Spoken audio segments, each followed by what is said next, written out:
Welcome to The World Today. I'm Waqas Majeed Khan. Today's topic of discussion is the population explosion that's taking place in Pakistan, and there's also been the census, rather, which has been mired in controversy. What is the reason that the census is being politicized? We'll talk about that as well. But more than that, we will talk about how Pakistan's population needs to be controlled, because it is a very dire situation. Let's get the conversation started. I'd like to introduce my guests in the studio. Joining me today, we have Javeed Saab, and along with him, we have Dr. Nasir Mohyeuddin. He is the DG Population. Thank you very much, gentlemen, for being here. Javeed Saab, let me start with you. First of all, there has been a lot of press regarding the controversies that have shrouded or surrounded the census that was long overdue, so to speak. So in your opinion, why is it being politicized? I think the basic reason is that the demographic map tells the whole story, because our resource allocation is based on population. You know, the population formula is the underlying principle. So therefore, population is determining factor. Balochistan, Sindh, and other provinces, they want their population to be huge, big, so that they get a bigger chunk of resources. Exactly. So that's a key reason. The other reason is the political one. When your population goes up, it increases the number of seats in the provincial and national assembly correspondingly, they increase. And that's another reason that this has become controversial. Particularly, you must have seen the reaction of MQM in Karachi. Because the figures are quite skewed, sir. If you look at the number, if you just take the statistics for the increase in population in a city like Karachi compared to that of Lahore, the figures do kind of raise eyebrows and question marks. Yeah, but I think one reason that I have been hearing from people living in that area is that some areas surrounding Karachi city, they have been excluded from the Karachi division, and they have been made part of the rural Sindh, and that's why the population has gone down. If you include those goats or the areas lying on the peripheries of Karachi division, and they are part of the division, then the population will go up. And the MQM and other parties are claiming that it must be around 2 crores or more than that. And if you include those areas, of course, the population will go up. But for the time being, you know, as the limits of the Karachi division, the urban area has been defined, and so therefore the population is 1 crore and 49 lakh or something like this. That's one reason. The other is that political reasons there are behind this controversy and the reservations which are being expressed by MQM and PPP. The third is the resource allocation, as I've said, and therefore I think the people living in Balochistan and KPK and Sindh, and particularly MQM, seems to be very vociferous on the issue of population, and they have raised this issue, and they have declared and announced that they will start an agitational movement against the population which has been shown through this recent survey. Right. So let's get Nasir Saab's opinion on this as well. Nasir Saab, in your opinion, what kind of controversies have you had to face being a member of the population department, looking at this entire picture holistically? So what are the issues that you've been confronted by? Actually, the population issue in Pakistan is very old. It started in, first time it got attention of the government of Pakistan in the 60s. I'm just giving you a brief, history of the program, that how we have reached here, and then we can discuss the current situation. Sure. It was in the 60s when the government realized that we need to do something about this, and it is going to be an issue. Not at that moment, but it was the way the population of Pakistan was growing. The government of Pakistan realized that it is going to be a disaster for economy, for development process, because the resources are always limited. May it not be Pakistan, it can be any government, any country in the world. Resources are always limited, but needs and demands are more. As many people are there in the country, they need more hospitals, more schools, more infrastructure, more jobs, everything. So realizing that reality, government started the population welfare program in 60s. But there has been, much changes, and topmost, maybe the barrier can be the political will of different governments, which has been accorded to the program. For that matter, the program could not go as smooth as it was envisaged in the beginning. There have been some conservative people who are thinking... What kind of hurdles have you faced when dealing with the question of controlling our population? Because it is a very important and significant issue. So what are the issues that you have to face time and time again when trying to control it? Initially, the way the program, I think, it was some mistake on part of the program managers as well, but that people thought that it was not our problem. The population growth, the way we were expanding, people thought that it was some Western agenda being imposed upon us just to curtail, number of Muslims or number of people in our country. So there was social inacceptance of the program at the beginning of the program. I remember some of my old colleagues told me that people used to, throw stones upon their cars and vehicles. That there was a difficulty, to enter into those, communities. And if the access is difficult, then what to say of people could talk to on this topic? It was a taboo topic. Right. And women are actually, they were shy and they were reluctant to go to family planning clinics or telling anybody that they want to seek some population or family planning services. Secondly, with this mindset, okay, it is a Western agenda, it is not our need, and it is being imposed upon us, then religious, resistance came up. Our religious scholars, so-called scholars, because they were actually not very much aware of the spirit of the program.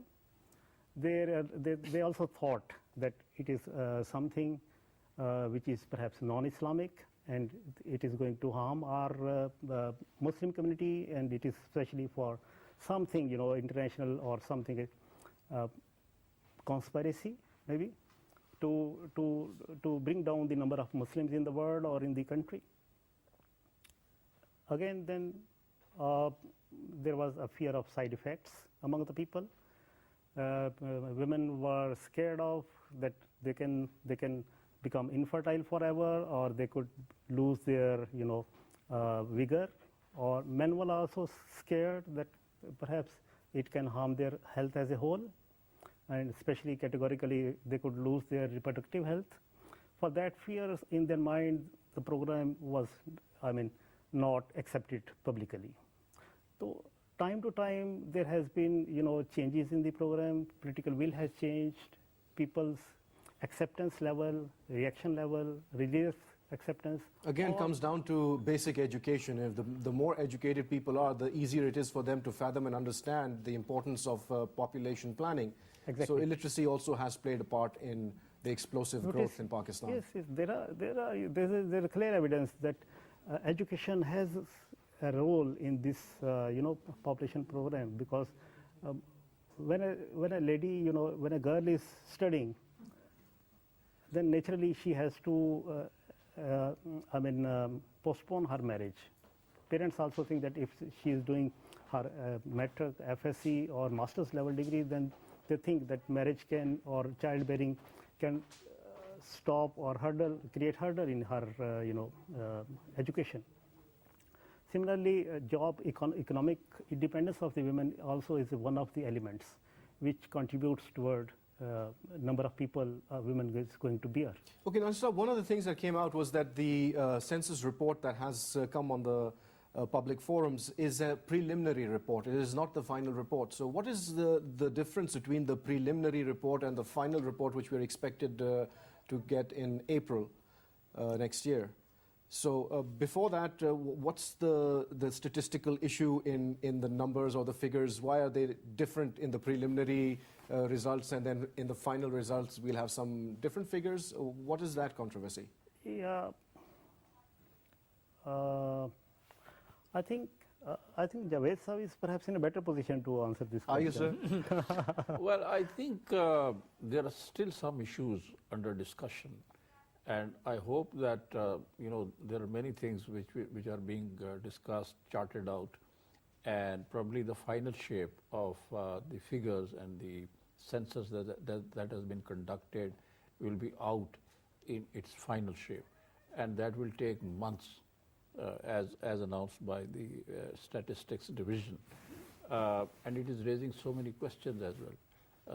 Particularly the most worried is Election Commission of Pakistan, because if they have to do delimitations of the constituencies on the basis of this census, then the time is very short. Because if in May 2018, if you are to conduct elections, next elections, then before that everything must be in place, and constituencies, the delimitation of constituencies is a very cumbersome job. It's very lengthy, and for that you have to finalize this report. That's one reason. But I think the other factors are also very important. You have to indicate the number of female population in Pakistan, male and female, what is the ratio, and youth particularly, because sorry, we are hearing from various people and experts, and we have come to know of the youth population, the number of youth in our society. Some people claim that there are 62% young people under the age of 40, we're talking yeah. about. And some people now claim that it is 65%. So we should know exactly what is the number of youth in our country, because youth is considered to be an asset for any society, and it is considered to be an engine of growth in economic terms. So these things have to be shared with the nation, and there must be a final shape of this entire report.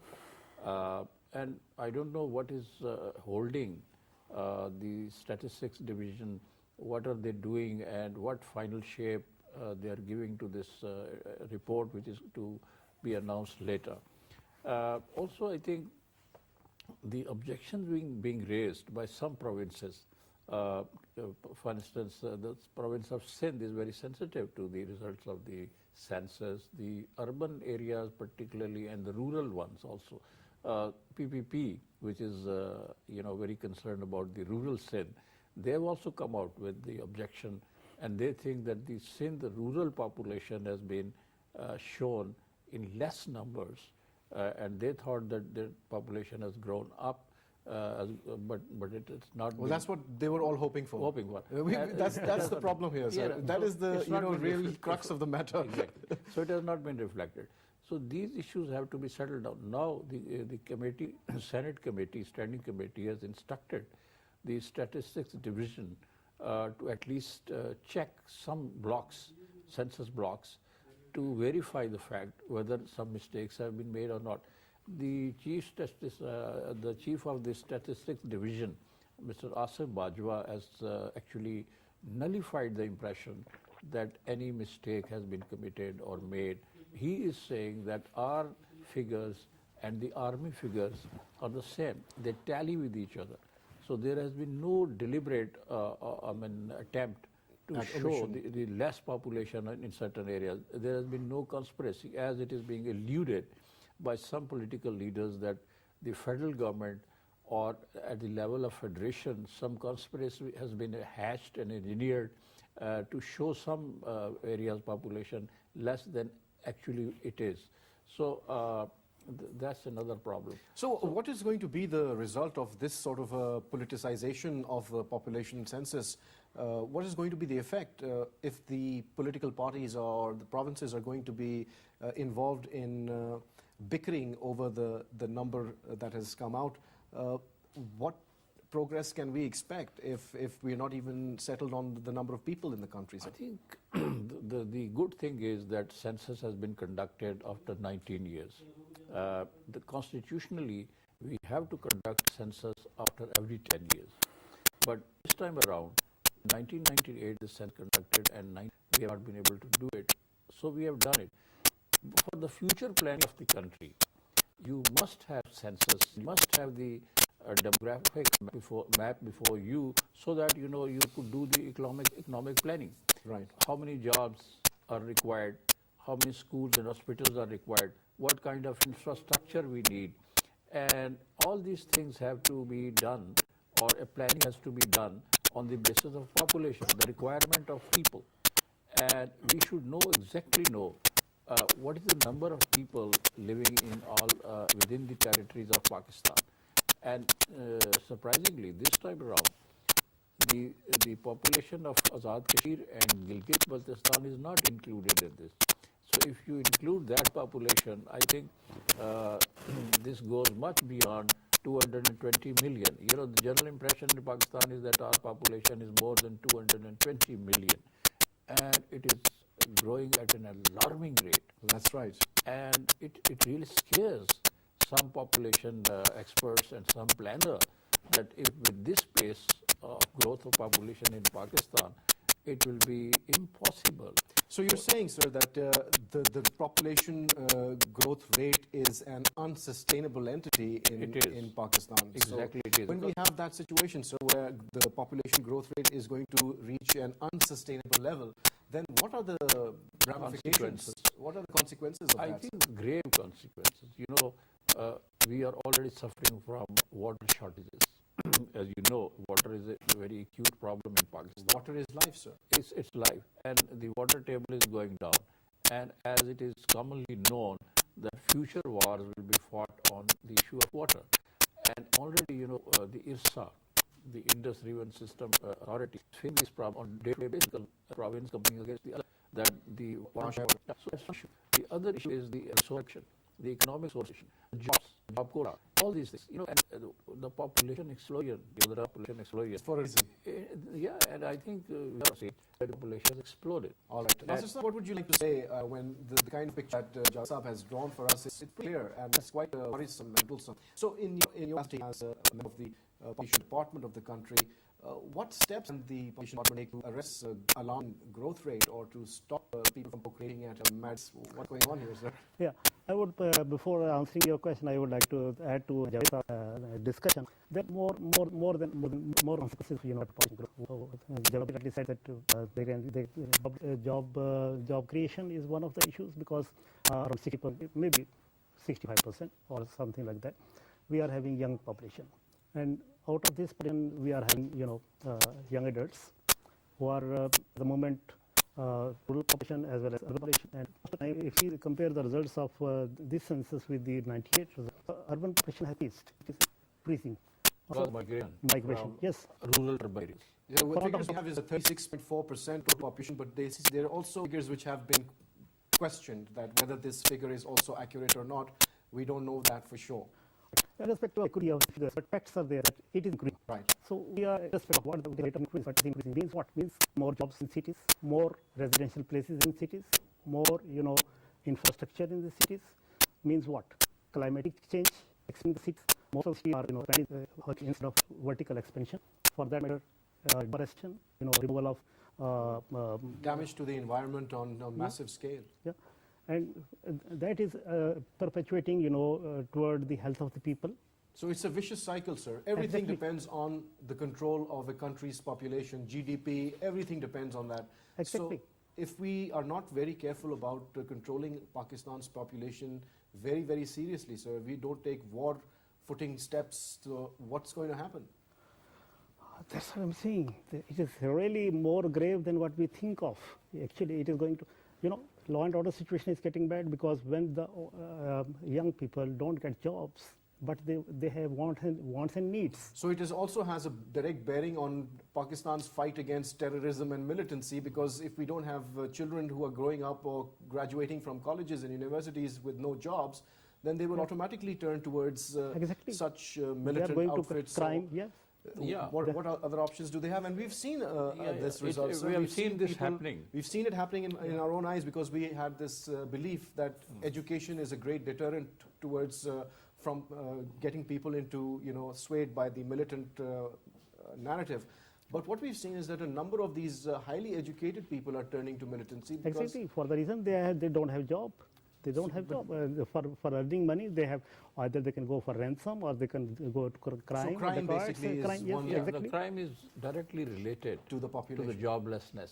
you know, the young people, if they're out of job, they don't have a good job, and they're not, they're unable to stand on their feet in the economic sense. Right. Then So, sir, they're- there are they're so vulnerable. many issues that are associated with the population of any country. So I think a lot of those are, you don't really need to be a rocket scientist to figure out that if you have a population which is beyond the control of your resources, then it's going to be a recipe for disaster. But we have examples before us. The other nations have been able to handle this problem. For instance, China, our neighboring country. Right, sir. Huge population, over 1 billion, almost 1 billion and 37 crores or something like 1.37 billion population. They were able to evolve a policy of population planning, of population control, and one-child policy was adopted. As a result of that, their population growth was actually checked and arrested. And they are now very comfortable. And in fact, that one-child Recently they've policy, allowed, and the people to have one-child more than policy has its own consequences, and the Chinese are worried that their population is going down, and particularly the young people. And that is a need concern also in many European countries, sir, where the population, young population particularly. the population levels are going down across Europe and the Western world. That's why they are now constrained to import manpower from other countries of the world, and because their population is aging and the youth is not available, and youth is considered to be full of energy, their youth is considered to be an engine of growth in the economic sense. So the Western countries have this problem. Right. But some countries like Japan and other westernized, industrialized Western countries, they are resorting to the solution through the technology. They are actually now turning to robots to actually make up the deficiency of young people. So robotics is now the answer to this question. But a country like Pakistan, facing the consequences of overpopulation or a mammoth growth of population, we should be very sensitive and very careful, and we need to have a very comprehensive strategy. Our experts should evolve some strategy to convince people, both in the religious sense and also the educated class, that there is a need to actually plan the population, to control the growth of population at such an alarming rate, because it is going to have grave consequences for the country. And he has rightly pointed out that young people, jobless young people, they turn to drugs as well. You know, and the rate of growth of crime is directly related with the young unemployed people. Right. So I think these are very, important social consequences. Well, let's get the expert's opinion on the matter, sir. What do you think would be the response of the Pakistani nation or the people of Pakistan if the government was to impose a one-child policy like the one that we witnessed in China? What would be the result of that, sir? Circumstances have changed much as compared to, as I told you earlier, that program was started in the 60s. If we compare the situation today, there is a social acceptability now. There is less, very reduced, but still there is some kind of religious resistance still exists, but that is very small. I mean, that can be overcome.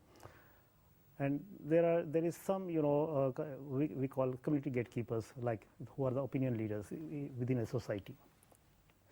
Advocacy, yes, that is the answer, that we can sit with the people and talk to them and convince them that these are the issues and these are the consequences of rapid population growth. And the point you are talking about is family planning is always voluntary all over the world except for China. They have different kind of circumstances. They have a different, social cultural norms. We have entirely different, we have religious values. For that matter, I wonder that one-child policy, legal binding, perhaps it is not going to work in Pakistan. That cannot be accepted. It cannot be implemented. It is unimplementable. Unimplementable. That's what you think that would be the case. Because of our social cultural norms and because of our religious values, that Okay, let's talk about something which very few people really discussed, Javeed Sab, and I think that also has a very significant and direct bearing on the population explosion in our country, and that is a lack of avenues for entertainment in our country, sir. If you really look at it, when you ask somebody, what are you doing in the evening or something else, they're probably just going out for dinner at a restaurant, and that's why we have a proliferation of restaurants, and the cuisine is really evolved in our country. But there's little else for people to do, sir.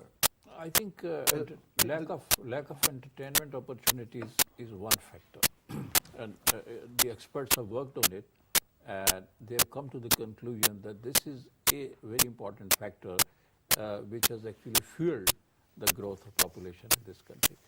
The other issue is the lack of sports facilities. Absolutely, that comes in the same. I was going to talk about sports as well. Because, you know, in our cities, the greed and lust for buildings and, you know, raising the high apartments, high-rise buildings, you know, we have not been able to protect our sports stadiums and grounds, playgrounds. And the real estate developers, they were so avaricious that they captured this land, they grabbed the land, and they built huge complexes on that. And so the big cities lack the sports facilities. And I actually, one of my friends, Mr. Anif Abbasi, who is in charge of the sports activities in Pindi division, the Punjab government has assigned him, and I advised him to make more stadiums, basketball grounds, and gym, the swimming facilities pools, for sports facilities, so that, you know, the youth can go there, an outlet, and they are able to actually channelize their energies. Right. So that is one reason. Entertainment, sports activities, others, it could also channelize your energies and could reduce the number of people. The population can go down. That's very important. The other is the education. Education means not only that you are having degrees, but the social and economic consciousness that what would be the consequences of producing more children, and will that family be able to give them good food, good education? Well, sir, there's a perception in our country, and that is that God will provide. So it doesn't really matter. This is when you speak to people, especially in the rural areas or those who are less literate. That's a misperception. The attitude that is presented is that, you know, That's it's God's gift, and, you know, you don't have to worry about who's going to feed the child because, you know, it's God's responsibility. No, but I think so they wash their hands off their own responsibilities. But I think this is a very, very wrong perception which needs to be eliminated, which needs to be addressed. And I think the religious people, the religious scholars can play a very important role in eliminating and weeding out this concept from the minds of people, that it is not God who actually feeds you. Of course, in the ultimate sense, He is responsible, but it is your parents, it is the government, it is, you know, the job providers who are going to look after your health, look after your job. They are going to look after your the livelihood and all that. So I think the religious scholars have a huge duty here. Is that they have a massive duty to perform, to convince the people this is a wrong notion. So let's find out from Dr. Nasir Mohyeuddin that if they have ever made an effort to engage with the local so-called ulema and scholars, trying to talk to them on a community level where, you know, a lot of people go to listen to the khutbahs on Friday, and, you know, they are even influenced by what they hear the imam or the imam masjid talking about. So have you ever engaged with the ulama community and talked about this very important issue and asked them to play a positive role in trying to curb the population? Yeah. Or were those efforts never made? Or if they were made, then they bore no results? Time to time, government of Pakistan and the provincial departments of population welfare or health department, they have been talking to religious leaders. I think in your answer, sir, the time to time has already answered everything, because it's always with the fits and starts that we see things happening. Why can't we have a sustained effort instead of from time to time? Why can't we have it going on all the time so that we can have some results? Yeah, actually, the political will has been changing for this program. For that matter, there has been less resource allocation, then we had to reduce the activities to a lesser level, then there could be a explicit political commitment, there was donor support, there was support from the government, then activities and the program could be expanded. For that matter, because depending upon the available resources for carrying on different activities of the program, there has been, time to time activities like, maybe TV programs, maybe drama, maybe advertisements about a family planning program, convincing people. Let's talk about that, sir. Yeah. How effective do you think the family planning campaigns in Pakistan have been from time to time over the 70 years? Do you think they have been effective in actually making the population at large understand the importance and the gravity of the situation? Or do you think that those campaigns have also not really been, for various reasons, have not been effective? So we could talk about those reasons why those family planning campaigns have been ineffective. Have not been so effective, right.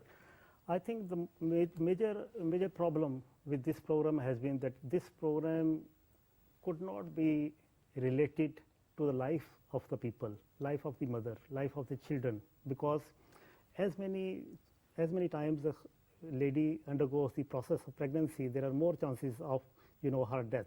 Yes. Right. If a lady is reproducing once, twice, or thrice in her life, as compared to a lady who is reproducing 8, 9, 10 times, she has more risk of her life, losing life. Yes, so we also have one of the highest infant mortality and maternal mortality rates in the world. Yes. Similarly, the first, second, third child may not be having as many chances of dying during pregnancy or just after delivery as compared to seventh, eighth, or ninth child, because he or she would be having dietary deficiencies, underweight, nutritional deficiency, her mother as well. So there are chances. So, and particularly which we are actually now thinking very seriously is that we are a ideological state. We have a clear ideology of Islam in our mind, right? Quran Pak says that mothers should feed their child for 2 years. It is in Surah Baqarah. Right. What does it mean? It means clear and, what I should say. Through inference, one should infer that by those 2 years for the breastfeeding period for a child should be considered as a period for stopping. Spacing one child and another. Exactly, sir. Spacing your children. That was the interpretation actually of that message from Allah. That's right, sir. But we have a problem with interpretation here as well. If this message could have been understood like the program managers, and they could have taken the population welfare program or family welfare program with context of this ayat, right, that Allah wants the mothers or the parents to space their children for at least 2 years, then perhaps there would be more acceptance by the public as well as religious leaders. But unfortunately, the religious leaders say that Allah wants you to produce like there's no tomorrow. Yeah. Now, again, family planning doesn't say that you should not reproduce, but they are just saying that you should have a space between one pregnancy and other pregnancy, but you can reproduce. Right. Right. So what other methods of inculcating the sense of urgency and the importance of controlling the exploding family situation in Pakistan, what are the effective means that you have encountered in your career, in your experience? Are there any systems that actually work which convince people to stop reproducing? Yeah, I think, family planning program is a behavior change program. Basically, it is a behavior change program because, as Javeed Sahab also said, that they keep on reproducing thinking that food is from Allah. But it is not food only. School fee, uniform, dress, other, comforts of life. Parent have to afford for children. Then it is, just very mathematical that parents can afford 2, 3 children very comfortably as compared to 8 or 9 children, or 5, 6, 7 children. Per capita income, what a father is earning, that gets divided according to the number of children. Their health is compromised, their education is compromised, their, other living needs are compromised. So I think religious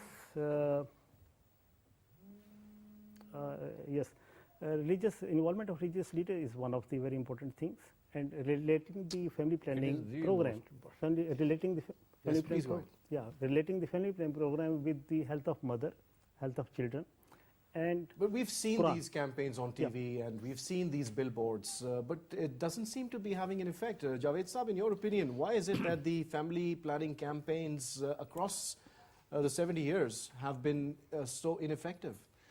I think in the very early days, when the population planning program was introduced in Pakistan in Ayub Khan's era, this is 1960s, the resistance came from the religious quarters. The then religious scholars and ulamas, they came out with an edict that this is anti-Islamic. That it is Because it involved talking about sex. exactly. So that And is a big also problem. it's a conspiracy to keep the number of Muslims all over the world lower than those of the Western countries, or kafirs, or infidels. And also this, the term sex education that has been used. That has been a taboo, and we are never open to talk about it, or even the religious people, they didn't talk about it. And so in a way, they encouraged, the population growth by resisting it. And if the population planning division or the population planners of those years, if they had engaged with these religious scholars and ulamas, and if they could have brought them on board, probably the situation would have been very different. And he is right in saying that in the subsequent period, the subsequent years, the governments have not been able to devise an effective strategy to actually bring the ulamas and scholars on board, so that they are able to convince people that this is not Allah's will to increase population in an unchecked way. And this alarming increase in population will not in any way benefit the Muslims. The more educated population, the healthy population, technically sound population is more effective than a huge mass of population which is uneducated, uncouth, and uncultured. And I think that difference should have been given to, or an understanding of that difference should have been imparted to the general people in Pakistan or elsewhere in the Islamic world. And in the rural areas particularly, where the hold of religion and this belief that Allah is responsible for our rizq, that belief had to be addressed, and it had to be explained to the people that what does it mean that man struggles to produce his own livelihood, although it is Allah ultimately who provides everything, who is a provider of everything, but it is through the man's efforts. Yes. So the religious scholars and religious people should have played a very significant role in convincing the rural population. The other issue is the issue related to a child, whether it is a male or female.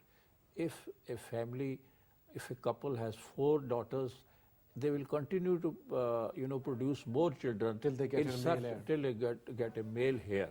Right. And that's another issue.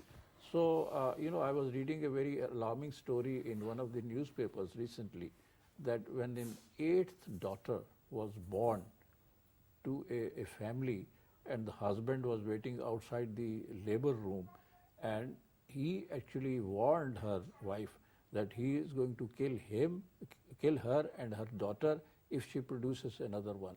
And the 8th child was also a daughter, and he killed both of them. Unbelievable. So, this is very... So we'll have to stop here because we're out of time. Thank you very much, Nasir Saab and Javed Saab, for taking out the time and talking about this very, very important issue. And unfortunately, we're not taking it seriously enough. And I think something really seriously needs to be done on war footing, as we love to say, about this issue. Otherwise, things are going to go out of the control of the government, and Pakistan will become even more ungovernable than what we find it in the state today. Yeah. Before we close, actually, I would like to just give one piece of information that after devolution, the population welfare program and health program have been devolved to the provinces, and now provinces are in a better position because they are more close to their people. Punjab circumstances are different as compared to Balochistan. Our interior Sindh is different from urban Karachi. Right. So provincial government are in a better position now to tailor-made their programs to meet the need of the people. Unfortunately, the 18th Amendment has also opened a new Pandora's box where Yeah. the passing the buck tradition has also now From started. That federation to whenever you talk provinces. about one issue, they say, oh, well, you know, guess what? This is not the federal issue anymore. It's a provincial issue. For example, we hear the same thing when we talk about health or education or any of the other serious issues. But Anyway, ultimately, it is the responsibility of the government of Pakistan as a whole, you know. thank you very much, sir. Thank you very much once again, sir, for taking out the time and being on the show. Well, you heard the conversation, and in conclusion, we'd like to say one word for all our Pakistani viewers: contraception. And with that hope and on that note, it's goodbye.